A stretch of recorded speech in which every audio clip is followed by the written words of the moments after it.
Boa noite a todos. Estamos iniciando mais uma live do Centro Espírita Fabiano de Cristo. Hoje uma live diferente, um modelo diferente de perguntas e respostas. Uma iniciativa do Centro com o intuito de aproveitar bem os recursos tecnológicos que a modernidade nos oferece e levar o maior número de esclarecimento possível a todos aqueles que desejam uma reforma íntima, uma reforma interior. A gente vai tentar hoje responder, vamos responder as perguntas que foram feitas no decorrer da semana, e caso haja alguma pergunta ao vivo, se for possível, se o tempo permitir, porque o tempo é curto, a gente responde também, mas caso contrário a gente deixa gravado, registrado, e na próxima quinta-feira da semana que vem será respondida pelos próximos trabalhadores, que serão Rosa e Carlos. Nós agradecemos essa oportunidade e pedimos a Deus que esteja conosco nessa noite de hoje, esteja assim, abençoando todos os lares que estão sintonizados conosco neste momento, e que Ele permita que juntos consigamos aproveitar ao máximo os esclarecimentos da noite de hoje. Então, essa noite, quem vai responder as perguntas para a gente será o Dr. Rogério Chaves. Rogério, apresentações para as pessoas que já frequentam o Centro Fabiano de Cristo, mas essa live ficará registrada no YouTube e poderá ser acessada por qualquer pessoa. Então, para quem não sabe, o Dr. Rogério é um profundo conhecedor da doutrina espírita e é o responsável pelo departamento, pelo Instituto de Esclarecimento do nosso centro. Ele que vai responder as perguntas de hoje. Estamos aguardando aqui, vamos tentando conexão com o Rogério.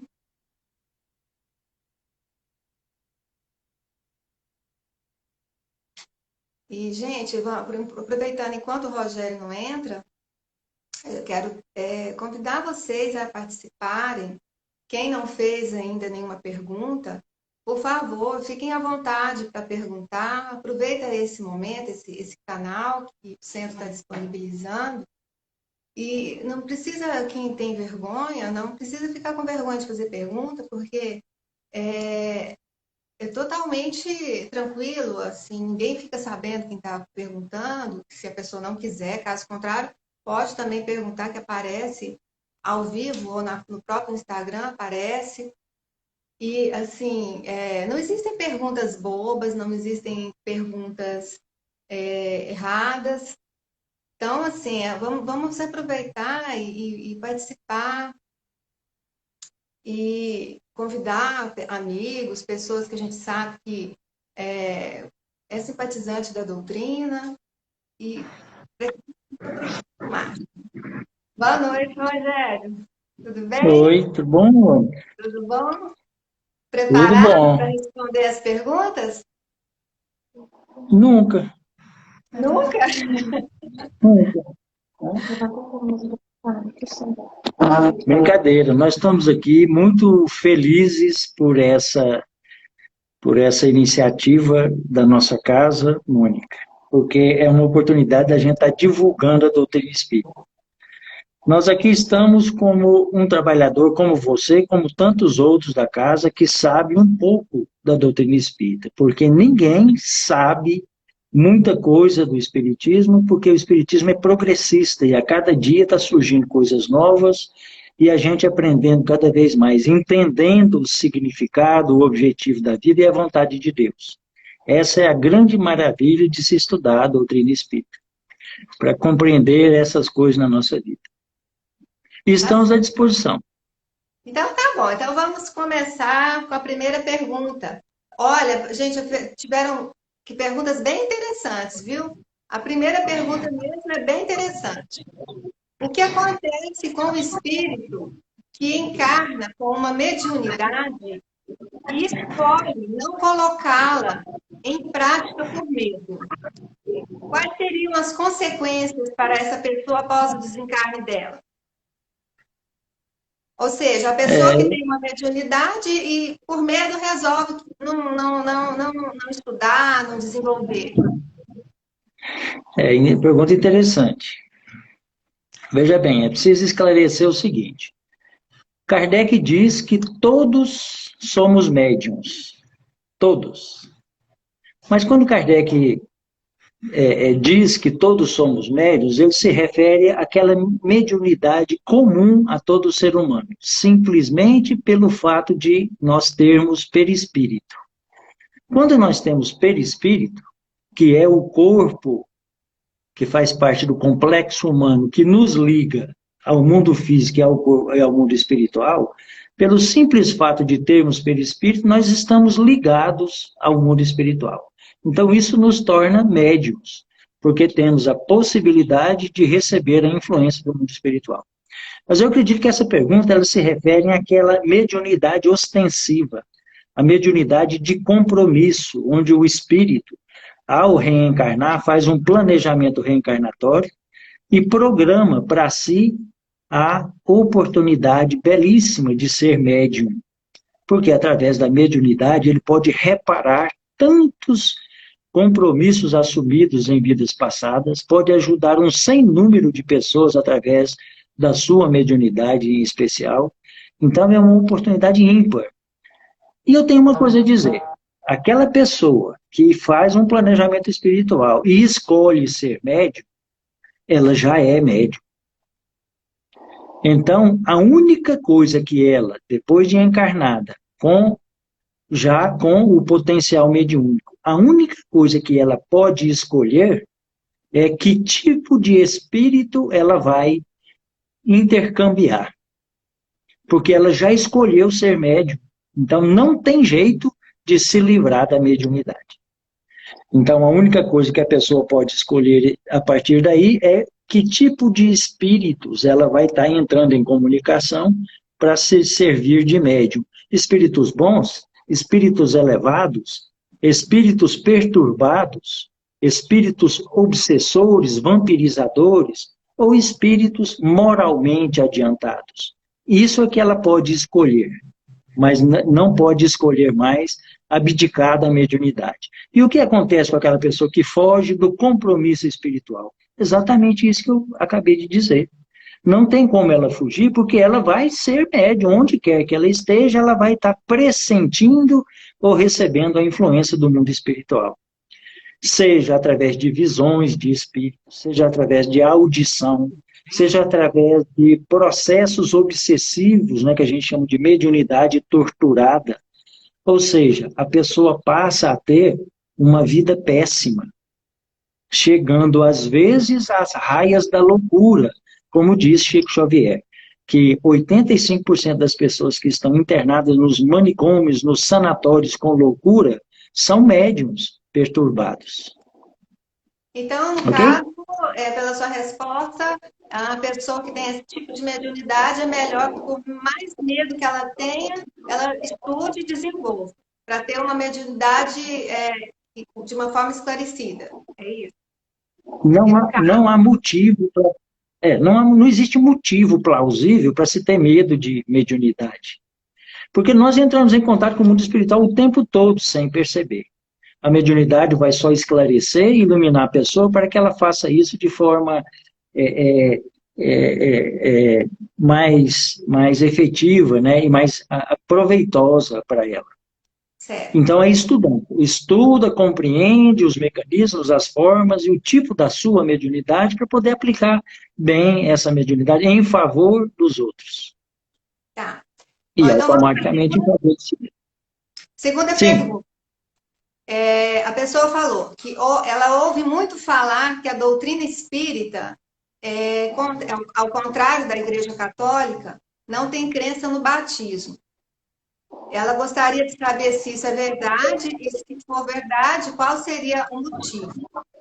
Ou seja, imagino que seja alguém que tem uma criança pequena que está pensando se batiza ou não, e se ter alguma consequência de não batizar. Eu imagino que seja isso. O batismo é o primeiro dogma católico. O primeiro de muitos dogmas católicos. Eu vou contar uma novidade.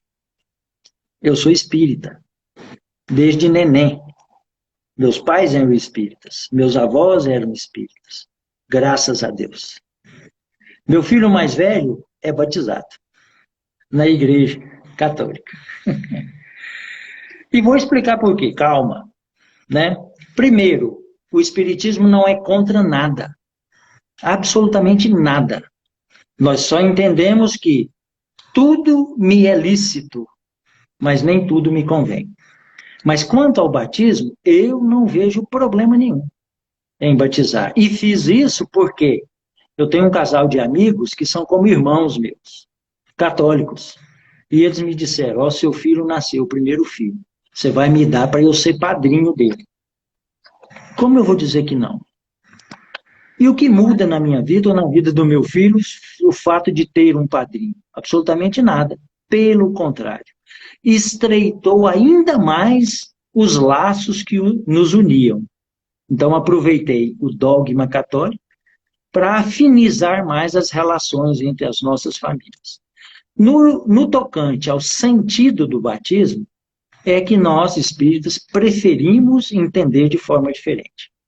O batismo, se não me engano, surgiu na igreja, no cristianismo, com João Batista, João o Batista, que por acaso era primo de Jesus, porque era filho de Isabel, não é isso? Esposa de Zacarias, que eram primos de Maria. Isabel estava grávida de João Batista já há 6 meses de gestação, quando Maria ficou grávida. Portanto, João Batista é 6 meses mais velho que Jesus. E João Batista, segundo o entendimento espírita, segundo as próprias palavras de Jesus, João Batista é o Elias redivivo. É a reencarnação de Elias, o profeta Elias. Está aí no Novo Testamento, com estas palavras. Em verdade vos digo que Elias já veio, né? Bom, então, João Batista tinha a missão, reencarnou com a missão de preparar o caminho para a vinda do Messias, Jesus. E fez isso abrindo as portas e trazendo alguns esclarecimentos para que Jesus clareasse mais ainda o entendimento da humanidade daquela época. Uma das práticas que João Batista escolheu era o batismo, que é uma simbologia que João Batista criou. Um ritual.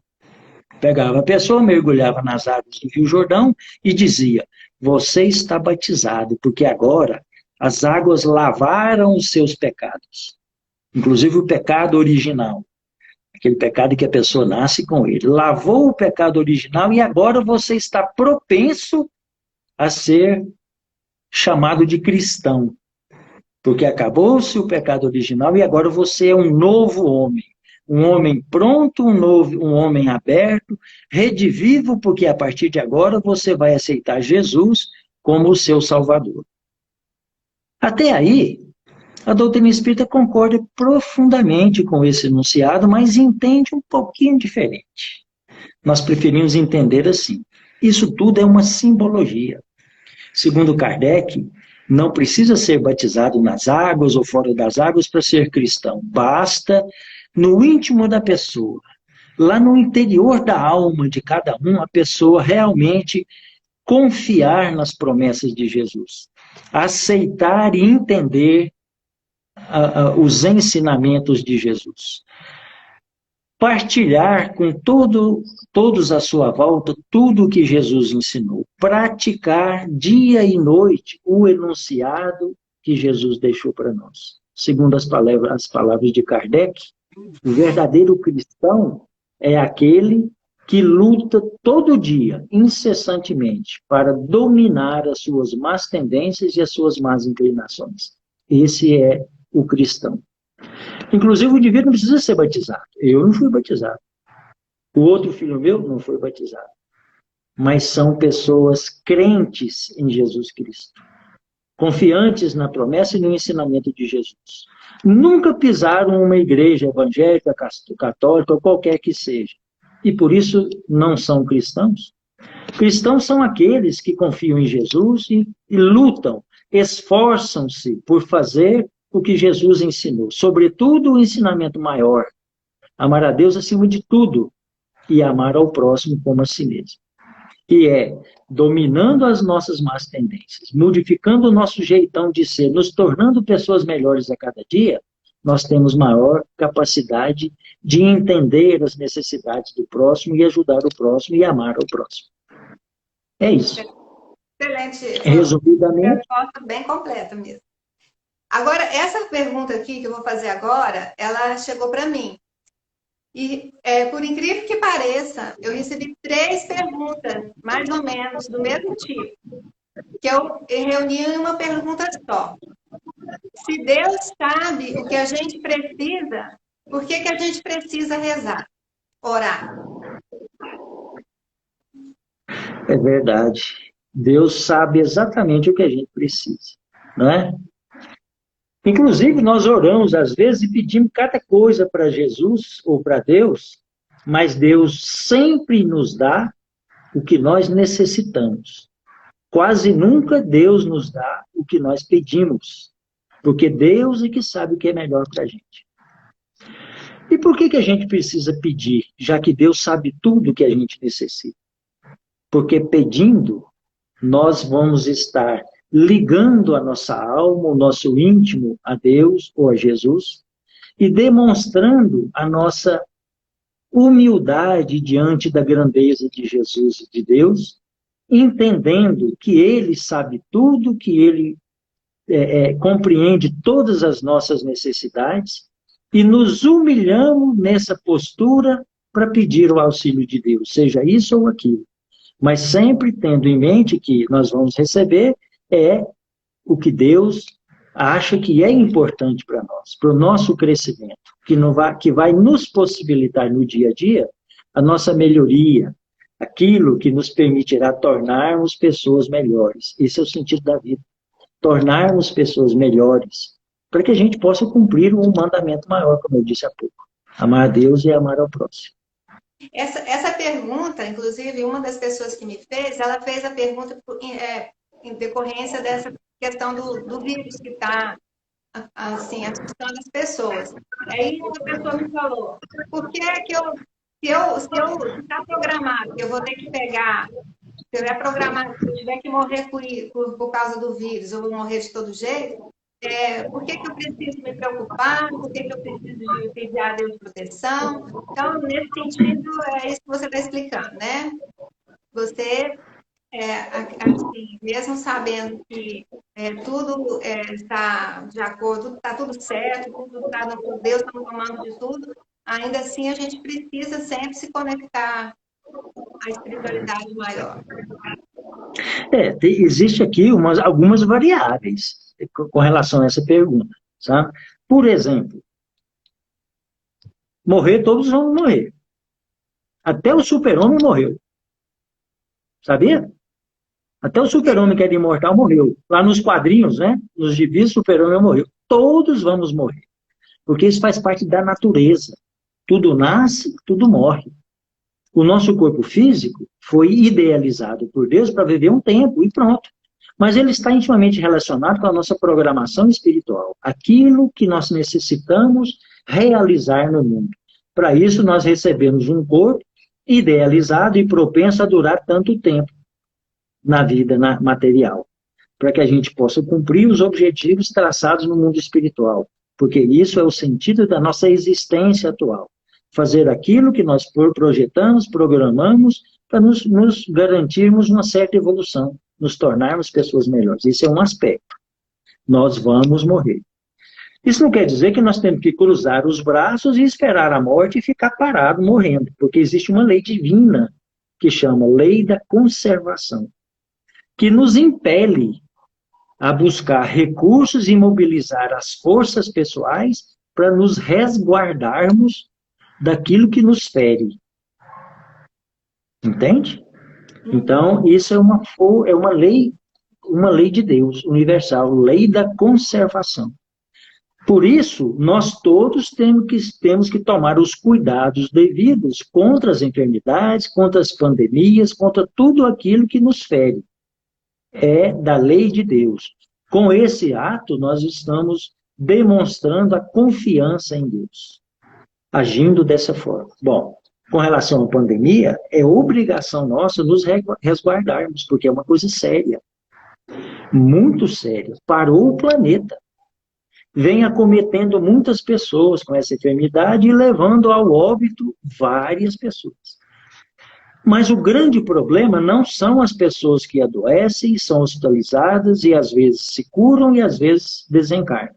O grande problema são as pessoas que se contaminam e se permanecem assintomáticas, sem manifestação, sem sinais e sintomas da doença. Esse não sabe que está contaminado.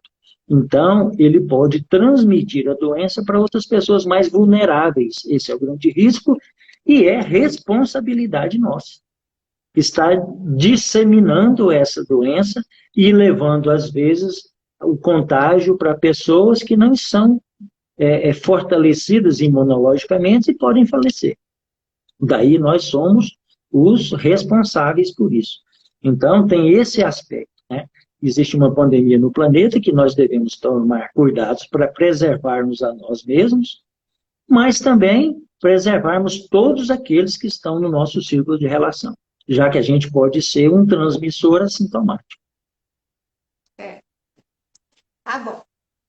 A próxima pergunta, você já deu até uma pincelada a respeito dela na pergunta passada, que é a seguinte: poderia nos mostrar na Bíblia evidências da reencarnação? Nossa Senhora, tem demais. E a gente tem que montar um dia, uma manhã inteira, ou uma tarde inteira, ou uma manhã e uma tarde para discutir isso. É coisa demais. Mas vejam bem, eu vou, para a pessoa que fez a pergunta, eu vou indicar 2 livros, pequenininho, facinho, resumido, para ela ler e entender com mais profundidade. O primeiro é A Reencarnação na Bíblia, de Hermínio de Miranda. E tem um outro chamado A Reencarnação na Bíblia e na Ciência, de José Reis Chaves. 2 livrinhos simples, fininho, facinho de entender e fala tudo. Mas eu vou citar aqui algumas passagens, por exemplo, o Diálogo com Jesus com Nicodemos, que é clássico, e fala diretamente sobre reencarnação, só não vê quem não quer. Outras passagens, por exemplo, Jesus caminhando pelo caminho, viu um cego de nascença, que tinha 38 anos de idade. E os apóstolos, que tinham entendimento da reencarnação, perguntam para Jesus: mestre, esse homem nasceu cego porque o seu pai pecou ou porque ele pecou? Uai, se essa pergunta era capciosa para Jesus, Jesus já teria condenado a pergunta e teria repreendido os apóstolos. Jesus não fez isso, como não fez em muitas outras passagens, porque Jesus também era entendedor da reencarnação.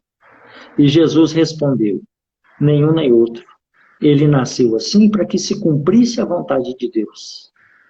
Fazendo alusão a Moisés no Velho Testamento. Lá em Êxodo, Moisés fala assim: eu sou o Senhor teu Deus, Deus zeloso, que visita a iniquidade dos pais nos filhos, até a 3ª e 4ª geração daqueles que me aborrecem. Muita gente interpreta assim: os filhos nascem porque os pais pecaram.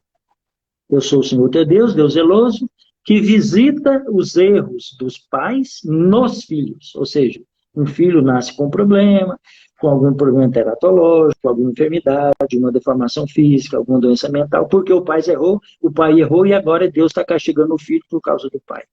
Isso é uma injustiça tremenda. Um ser maravilhoso e perfeito como Deus jamais realizaria uma injustiça. O que é justo é cada um responder pelos seus próprios atos, não é?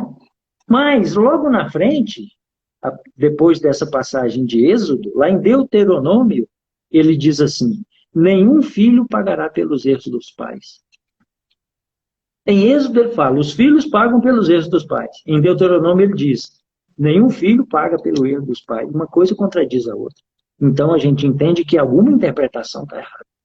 Nós preferimos entender assim, eu sou o Senhor teu Deus, Deus zeloso, que visita a iniquidade dos pais nos filhos, até a terceira e quarta geração daqueles que me aborrecem. Até a terceira e quarta geração. O indivíduo errou hoje. Ele renasce como filho do filho dele. Ou ele renasce como neto do filho dele. Terceira, quarta geração. Ele mesmo, a mesma alma, para resgatar, para corrigir tudo de errado que fez. É assim, simples assim. Né? Mas tem uma passagem que eu acho maravilhosa. Essa não tem jeito de não entender. Quando Jesus fala da reencarnação. Se não me engano, eu não me lembro das passagens todas de cor. Mas é assim, Jesus entra em Cesareia de Filipe e pergunta para os discípulos, o que o povo anda falando do Filho do Homem? Depois vocês confiram, mas está em Lucas, Marcos, Mateus. O que o povo fala do Filho do Homem? E os apóstolos respondem, uns dizem que é João Batista, aquele primo de Jesus que morreu antes de Jesus. Outros dizem que é Elias, um profeta antigo que viveu antigamente. Outros dizem que é Jeremias, outro profeta muito antigo. Mas nós dizemos que o Senhor é o Cristo redivivo. Bom, olha a ideia dos apóstolos. Entendimento da reencarnação. E Jesus não condenou essa resposta. Porque Jesus respondeu, bem-aventurados sois vós que entendem assim, porque não foi nem a carne, nem a água que vos ensinaram isso. Mais ou menos assim. Ora, se o povo acha, e era entendimento do povo, se o povo acha que Jesus era um profeta que viveu antigamente, Elias ou Jeremias, ou o próprio João Batista, que era contemporâneo de Jesus, é porque acreditavam na reencarnação. Porque eles conheciam Jesus e conheciam Maria, e viram a gestação de Maria, e viram Jesus nascer, e viram Jesus criança e crescer e se desenvolver. Conheciam Jesus. E se achavam que ele era o Elias que viveu há tanto tempo, é porque o Elias havia reencarnado naquele corpo, que eles viram ser gerado, e cresceu, e se desenvolveu até tornar homem. Está muito claro para mim, não pode ser de outro jeito. Não é? Alguém está perguntando o nome dos livros que eu citei, que pode ler e pode entender mais, né? Chama-se A Reencarnação na Bíblia, de Hermínio de Miranda. E o outro, A Reencarnação na Bíblia e na Ciência, de José Reis Chaves. Dois simplesinho bom, mas tem muitos outros. Né? Mas esses aí a gente deixa no Instagram, né? A gente deixa anotado depois, se alguém não tiver caneta agora. É melhor, né? Vamos passar para a pergunta número 5, que é sobre reencarnação também. Existe um limite máximo de reencarnação? Nunca. Não. Não existe o limite da reencarnação. Inclusive, as reencarnações são em milhares, em milhões, em bilhões, em trilhões de reencarnações, desde quando o espírito foi criado simples e ignorante por Deus, até atingirmos a angelitude, ou ao estado de espíritos puros, como Jesus e muitos outros. Nessa viagem, nesse percurso ascensional, nós nos utilizamos de várias reencarnações. Uns mais, uns menos. Porque uns se esforçam mais e se melhoram mais rapidamente. E evoluem mais rapidamente. Outros demoram mais porque se comprometem mais durante as existências e têm que voltar na reencarnação para corrigir o erro realizado. Então isso piora, né? Isso complica mais e demora mais a viagem ascensional, a nossa evolução, tem que reencarnar mais vezes. Mas não existe limite. Não existe limite para a reencarnação. Existe, assim, limite nos planetas.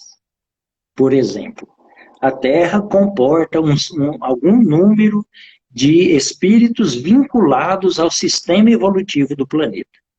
Então, esses espíritos reencarnaram primeiramente, primeira reencarnação na Terra, quando ela era mundo primitivo. Um mundo que recebia os espíritos recém-formados por Deus, criados por Deus. E mundo primitivo é a encarnação de espíritos primitivos. Os espíritos evoluem, os mundos evoluem, porque o mundo está diretamente relacionado com a evolução dos espíritos que o habitam.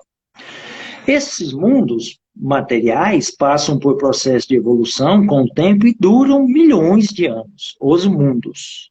E os espíritos evoluem, muitos reencarnam primeira vez na Terra, evoluem a tal ponto que já pode passar para um mundo melhor, um mundo de regeneração, um mundo feliz e assim por diante. Não reencarna mais na Terra, a Terra já não tem mais o que oferecer a esses espíritos, eles passam para mundos melhores.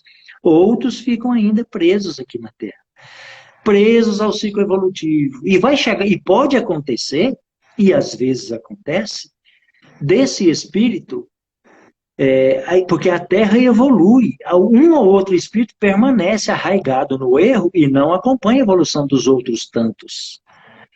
Os outros tantos evoluem junto com o planeta, a Terra passa de mundo primitivo para mundo de expiação e prova, e agora, passando de mundo de expiação e prova para mundos regeneradores. E muitos espíritos, acompanhando o mesmo processo evolutivo, vão se melhorando também. Aqueles espíritos renitentes, arraigados no erro e no mal, não podem mais reencarnar no mundo melhor, no mundo de regeneração.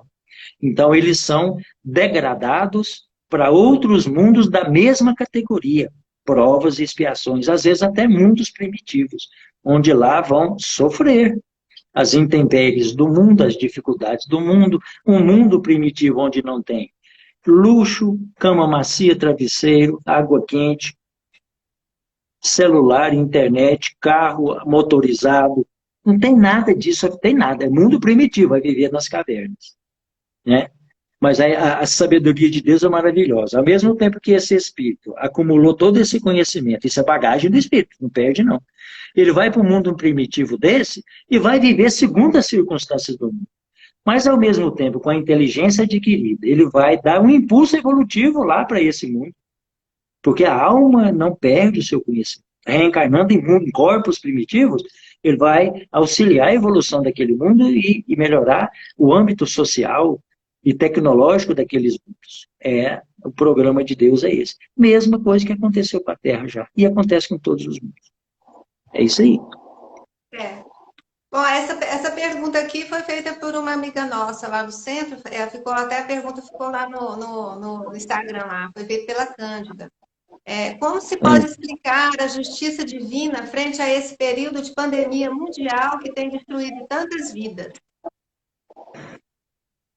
Uai, justiça plena de Deus, porque todas essas pandemias, todos os sofrimentos humanos, todas as vicissitudes por que passam as pessoas, estão diretamente relacionados com a lei de causa e efeito.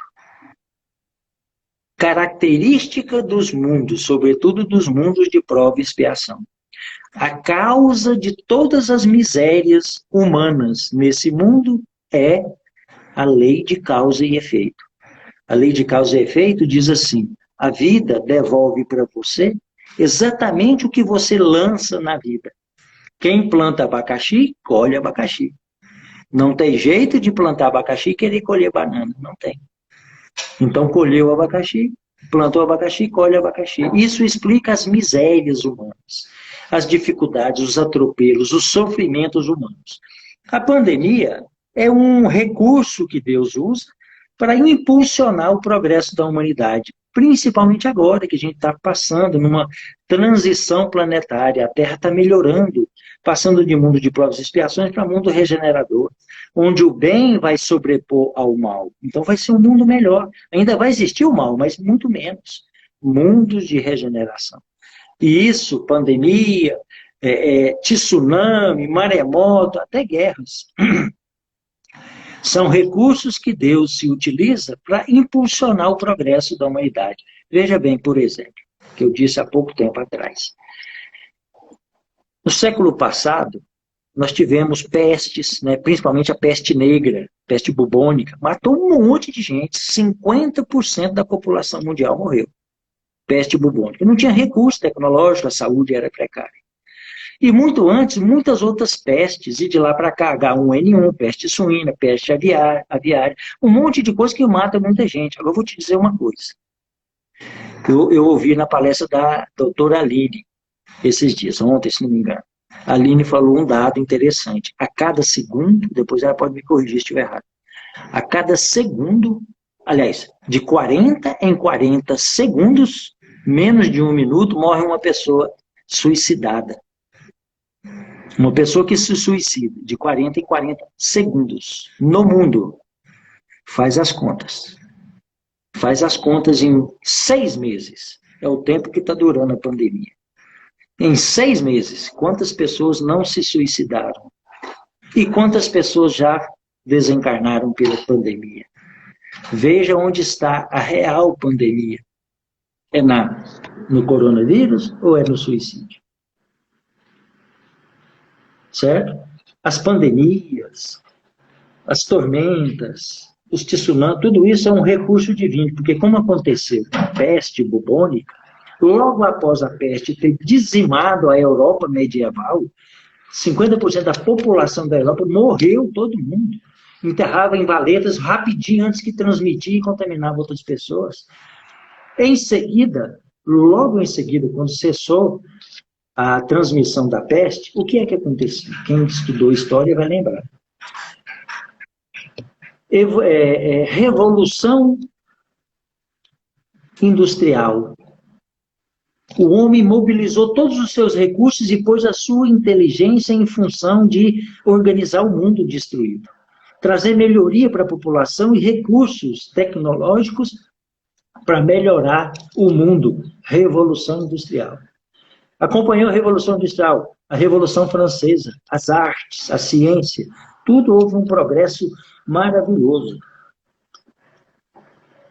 Então, sempre, depois dessas tormentas, desses aflições, desses leva de sofrimento todo, sempre existe e é acompanhado por um grande processo evolutivo. E é o que a gente espera. Nós nos enchemos de esperança para isso, porque a Terra está passando por um mundo melhor. É necessário esse avanço tecnológico e moral da criatura humana, para que a gente alcance um mundo de regeneração mais rápido e a gente viva com menos sofrimento, menos tormentas e viva mais em paz. Esse é o sentido. Por isso Deus se utiliza desses tormentos todos. Tudo isso está intimamente ligado com a lei de causa e efeito. Só vai sofrer, só vai desencarnar aqueles que estão com a programação espiritual. Como eu disse lá atrás na outra pergunta. Isso não quer dizer que a gente tem que cruzar os braços e esperar a morte, já que todo mundo vai morrer. Faz parte da lei, né? Deus julga pela intenção. Deus está sempre nos avaliando e julgando o nosso comportamento pela intenção. Qual a intenção de ter feito isso ou aquilo? Cruzar os braços, esperar as coisas acontecerem, deixar a morte nos alcançar e perder a oportunidade da vida, do progresso, de afinizar as relações, de amar. Isso é uma transgressão grave à lei de Deus. A pergunta número 7 tem a ver também com a pandemia. É a seguinte, a escolha de alguns irmãos em não passarem ou não aproveitarem esses ensinamentos que essa questão do vírus está deixando para a gente, aceitarem a reforma íntima que a pandemia nos convida, será repercutida nas encarnações futuras dessas pessoas também?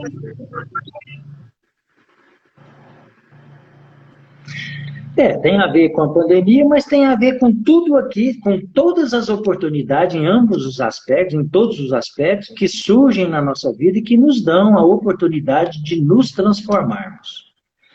Todos os recursos e todas as oportunidades que nós temos de nos tornarmos pessoas melhores, lutando contra o egoísmo, a inveja e o orgulho, eliminando esses sentimentos perversos em nós, para que a gente possa encarar o próximo, o irmão, com outros olhos e estender as mãos para eles, auxiliando no que for possível e que é possível a gente fazer. Tudo isso é recurso divino que nos permite o crescimento individual. No meio da pandemia, essa pandemia toda, existe isso também. A pandemia proporciona uma oportunidade de entendimento familiar mais íntimo, porque nos mantém em casa, não é? A gente está dentro de casa sem poder sair. E isso estreita os laços entre as pessoas, uma vez que a gente vive na rua, cumprindo os compromissos assumidos, profissionais, sociais e tudo mais, e a gente perde essa oportunidade de estarmos nos relacionando uns com os outros dentro do seio familiar. Esse é um aspecto da pandemia. Outro aspecto é que a gente percebe que tanta gente tem sofrido mesmo, muito, desencarnado às vezes, por conta desse processo. Isso nos faz fortalecer no nosso íntimo a necessidade de nos precavermos, porque é da lei de conservação.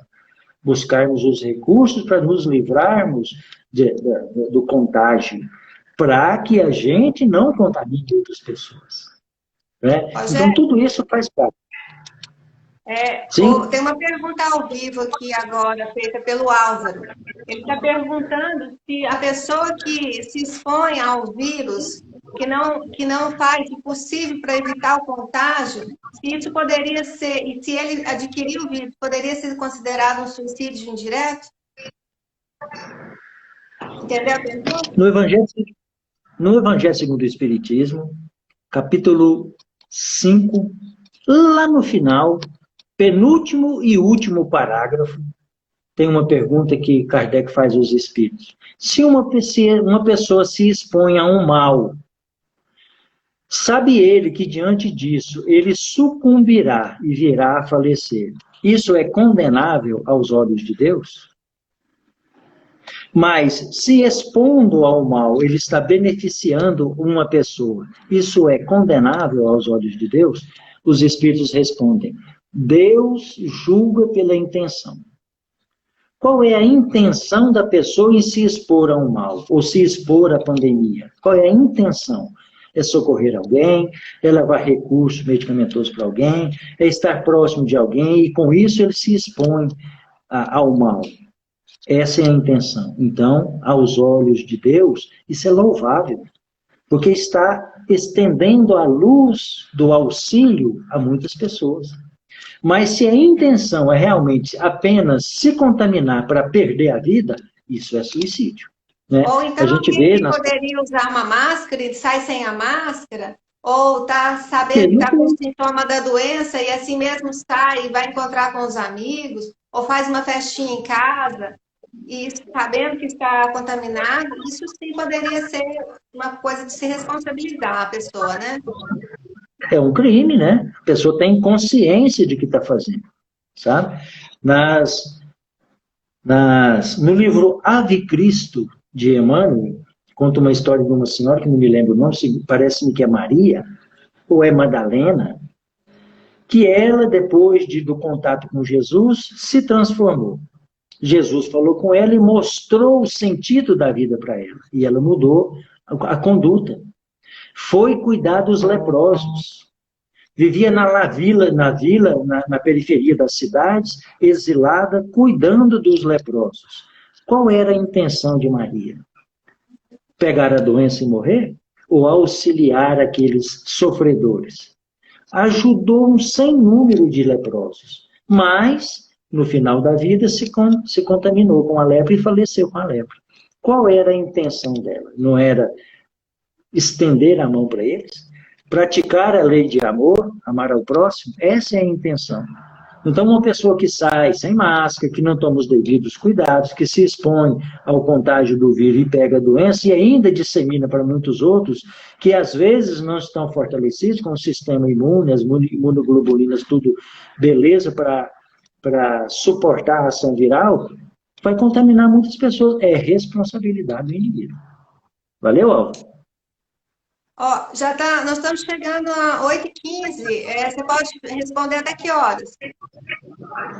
O seu Hoje, limite é 8h15? hoje, Oi? hoje eu posso até meia-noite. Bom, Porque então meia-noite a e um gente não aqui, é o hoje. Instagram derruba a gente 8h30. Então dá tempo de fazer mais duas perguntas. Vai. Aqui uma pessoa disse assim: sou separada e sinto muita solidão. O que fazer para aliviar? Nas lives, vocês têm colocado que precisamos lutar sempre, mas quando não conseguimos, por mais que a gente lute, não conseguimos melhorar os pensamentos negativos. O que fazer?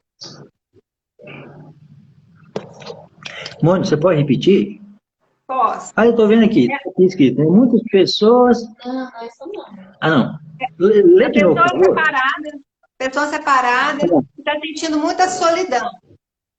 E ela tem assistido as nossas lives e diz que a gente tem que lutar sempre contra esse sentimento de ficar É para verdade. baixo, de pessimismo. Mas ela diz que ela tenta, se esforça, mas não consegue. Qual a sugestão?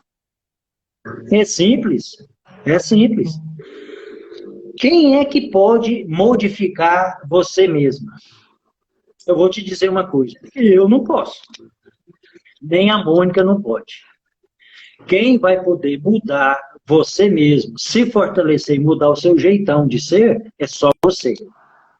Agora, lutar para superar isso quer dizer o seguinte: inclusive buscar ajuda médica, inclusive buscar ajuda com os amigos, na casa espírita que você frequenta, na igreja religiosa que você frequenta, buscando o tratamento espiritual.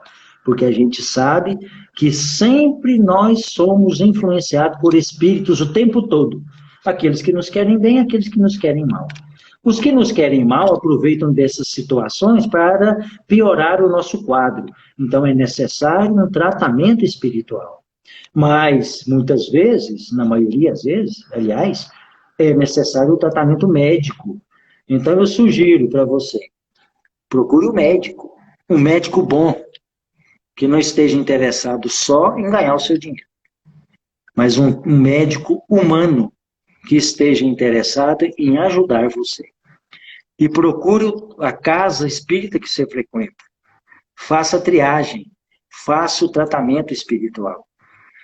Lutando com essas duas armas, certamente você vai ter muito mais capacidade de superar por si só, mobilizando seus esforços, porque você vai estar fortalecida e amparada, né? Por Jesus, pela espiritualidade e pelo médico terreno. Porque Jesus espera isso de nós. Quando fala buscar ajuda, não basta você meter o joelho no chão e ficar rezando o dia inteiro e pedindo a cura para o seu mal. É necessário ação. Ação significa descruzar os braços e procurar recursos. Tratamento médico, tratamento espiritual, tratamento psicológico, tudo que está à disposição. Para isso é que existe a ciência.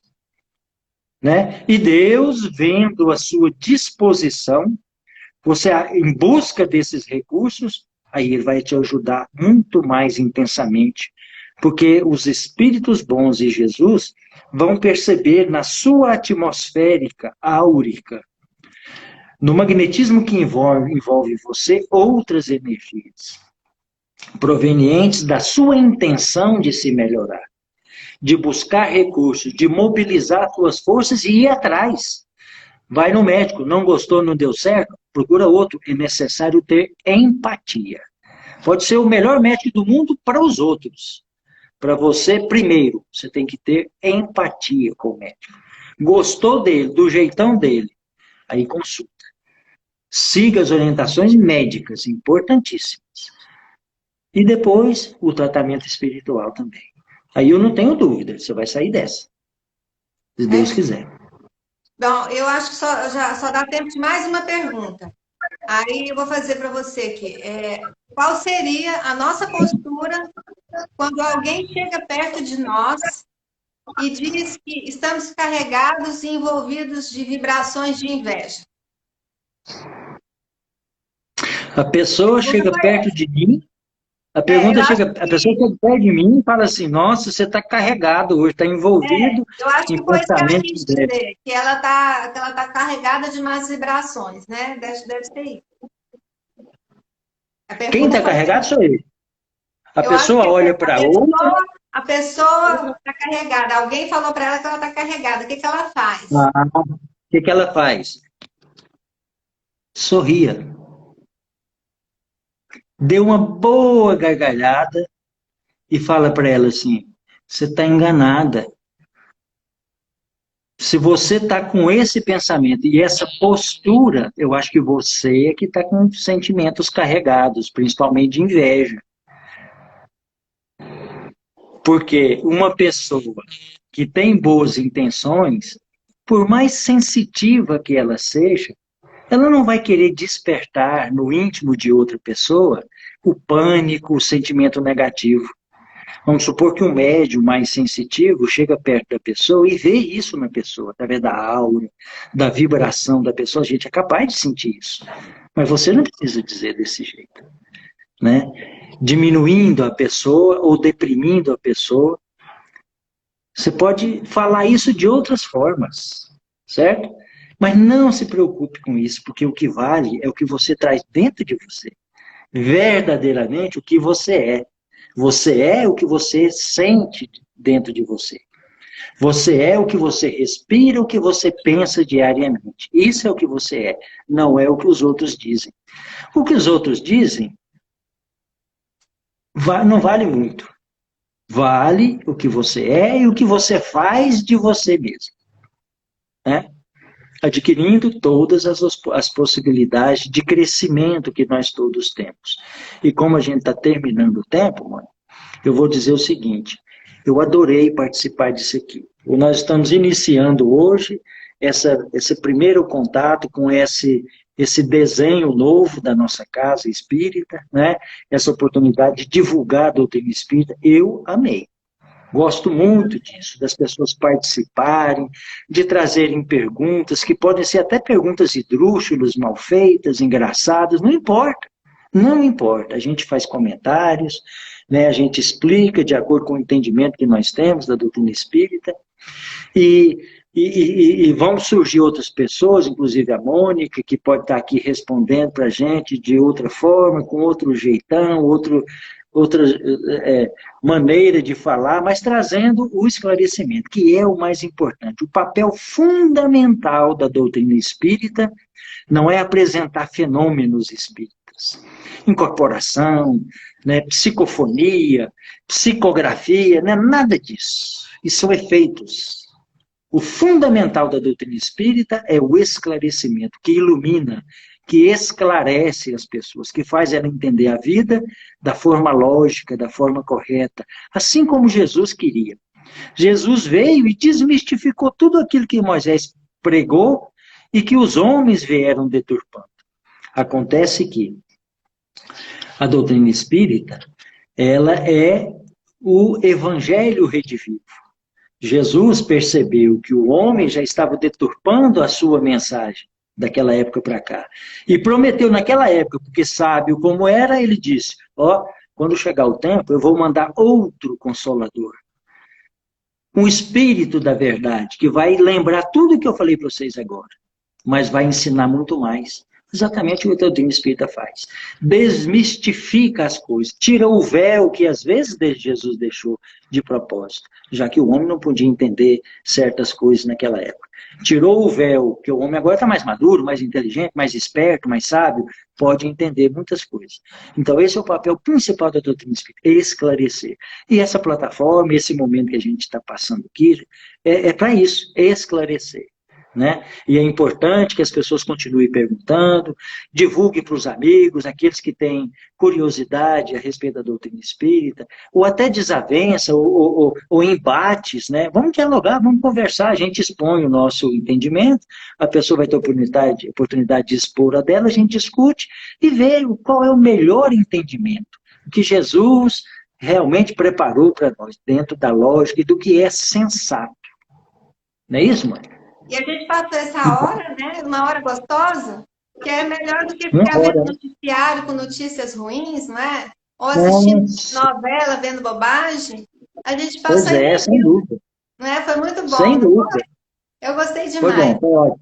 Foi A ótimo. semana que vem, o Carlos e a Rosa vão estar respondendo as perguntas para a gente e que as pessoas Que podem bom. passar a semana inteira fazendo. Todo mundo pode fazer, inclusive você, Rogério. Se tiver alguma dúvida, Não, pergunta para o o Carlos e casal para a 20, Rosa. o casal 20, pode deixar, eu vou tirar as minhas mais profundas dúvidas com eles agora. Eu também vou Porque eu aproveitar. também, Vou porque eu aproveitar também e tenho. perguntar tudo que eu quero saber.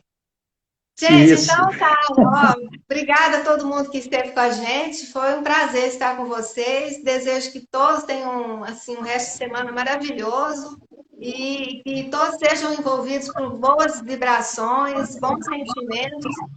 E manda um beijo aí para a Aline, ela tô com saudade dela. E, gente, saudade de todos vocês. Tudo de bom para todos. Beijo. Beijo, Aline. Então tá, gente, vamos ficando por aqui. Boa noite a todos. Obrigado, mãe.